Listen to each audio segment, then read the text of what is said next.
Coming up tonight, international aid being sought to preserve Fiji's history, UN request for more Fijian peacekeepers, and police band off to island for Rutuma Day celebrations.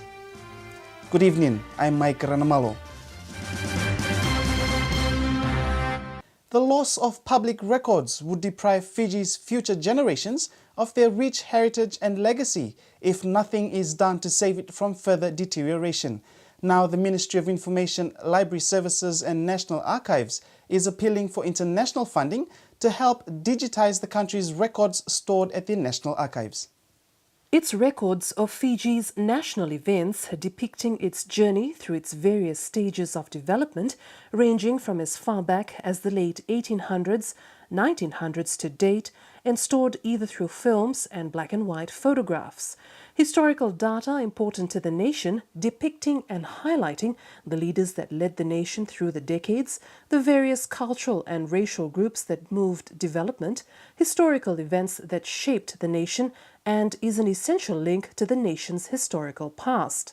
Now, a serious step has been undertaken to ensure that these fragile records stored in reels, which are threatened by deterioration, are saved. We have to archive our history, so it's important that we take care of that collection, and that collection deserves to be well looked after, and more importantly, the people of Fiji need to be able to see what's there. So we've got the new archive building. We have records that date back to the indentured labourers or earlier than that actually, and the collection that we're most interested in digitalising is the film and the photographs. So we have around about 4,000 hours of old footage, and we have about 10,000 old photographs. Now currently they're sitting in the archives, so we're preserving them, but we can't access them. We don't have the technology now to access them. And we need to digitalise them, which means really scanning them in and giving them access to people online or for research to search them. So it's unfortunately we've got Fiji's history that's sitting there and it's just not accessible to anybody. And a lot of the old footage nobody's seen. It's in old 16mm cans in the old film. And I think what's upsetting is that it's starting to deteriorate, that film. So unless we start to preserve it, we're going to lose it for generations, and already we are losing some of that film because of deterioration of the quality of the film.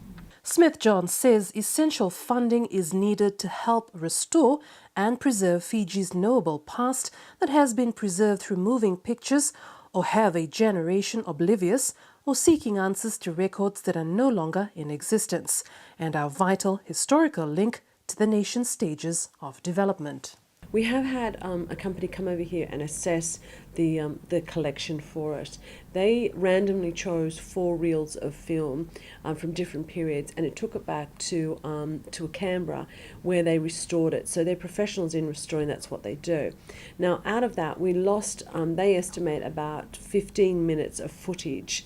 A lot of it was restored. They restored the colour in places, and they restored the audio.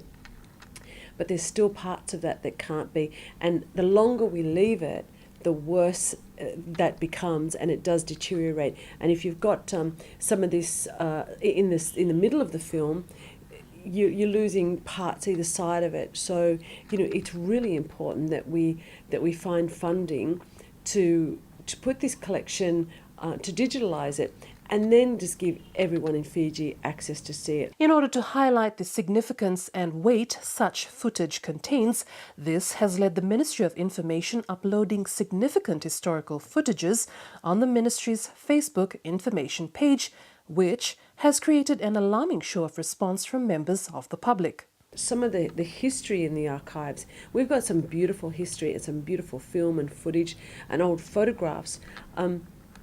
And people just don't have access to them. We've one way of gaining attention for the archives is we've put a Facebook site up. So if you go to the National Archives of Fiji on Facebook, you'll see some old photographs there. So currently there's about 500 people that have logged on to the Facebook page, and there's such there's a real interaction there. So, people really enjoy looking at our past and seeing things that they've never seen before. So there's comment, and you can see that it's a place where people want to get together and gather and see more of our history. But the problem is, they're requesting more, but we can't give more. The United Nations has requested of the Republic of Fiji military forces support for an UN supervision mission in Syria. The RFMF, which has decades of experience working with the UN on peacekeeping deployments, will be sending 8 senior officers to Syria to serve among an estimated 100 international observers throughout flashpoint cities which include Damascus and Hama. Prime Minister Voreqe Bainimarama says Fiji is proud to be able to once again support the cause of peace in the world, and the country welcomes the strong confidence of the United Nations in the peacekeeping abilities of Fijian military forces. Fijian military forces are expected to deploy to Syria for a period of 1 year, beginning 8 May 2012. Officers of the Fiji Police Force will use the month of May to renew their commitment to the organization's Code of Ethics. Commissioner Ioane Naivalurua issued the directive, saying there is a lot to be done internally, and improving and strengthening the force is a continuous process that the force was serious about. The commissioner has made this point clear by leading senior officers in the first of many solemn ceremonies throughout the month of May, whereby officers will be retaking their oath to the Fiji Police Force. Commissioner Naivalurua says the issues that needed to be looked at was their commitment after complaints against the police and complaints against the service rose. He says the officers must first look within and ask themselves, where did we go wrong? Stressing the police code of ethics is what guides a police officer. Therefore, they need to relook and renew their oath and sign a declaration of their commitment. He says one of the reasons for the increase in complaints against police officers was that some of them have forgotten the meaning of their ethics. Last Friday, the commissioner led his officers in renewing their oath. By the end of the month, all officers from the 5 divisions, namely the Western, Southern, Eastern, Northern and in Totongo, will be renewing and committing their oaths in similar ceremonies. Coming up after the break, 29 local companies join Buy Fijian Made campaign, Fiji police band off to Rutuma, and sexual abuse cases rise.